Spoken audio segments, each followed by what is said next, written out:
Body अशी साईडला पडलेली आणि त्यांचं मुंडकं ही पूर्ण म्हणजे साईडला होतं आणि अशी निम्मी बॉडी होती ती आम्ही पूर्णपणे पाहिलेली बॉडी।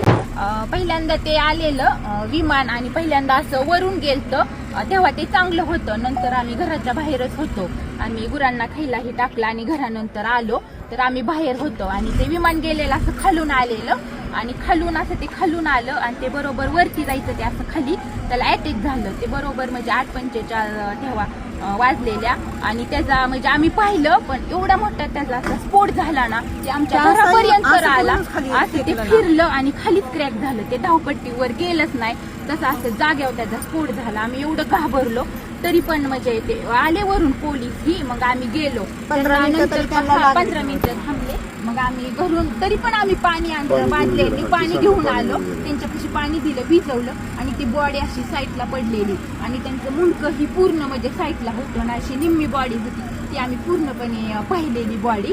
आणि नंतर ते म्हणले कापड वगैरे, मग आम्ही ब्लँकेट ही सगळं गुंडाळायला दिली आणि तसं झाल्यानंतर 15-20 मिनिटांनी मग ते गाडी आली आणि ते बॉडी अशी गुंडळून नेली। वाईट झालं ते बघितल्याला आम्ही खूप घाबरलो। तेच बघितलं ते येऊन खाली कोसळलं आणि मुलं जायची वेळ नेमका टायमिंगच्या वेळ होता 8:45ला, खाली कोसळला असा भडका झाला, चाक येऊन माझ्यापर्यंत आलं तिथं घरापाशी। काही आम्ही घाबरलो, पोरही आम्ही पळत सुटलो पण काहीच उपयोग नव्हता तोपर्यंत, ते पर्यंत सगळं हे झालं होतं, बस्ट झालं होतं त्याचं। आम्ही म्हणजे काहीच करू शकलो नाही, आता फक्त पाहिलेलं काहीच राहिलं। अशाच नवनवीन बातम्या पाहण्यासाठी बारामती वार्तापत्र चॅनलला लाईक करा, शेअर करा, सबस्क्राईब करा आणि बेल आयकॉन प्रेस करा।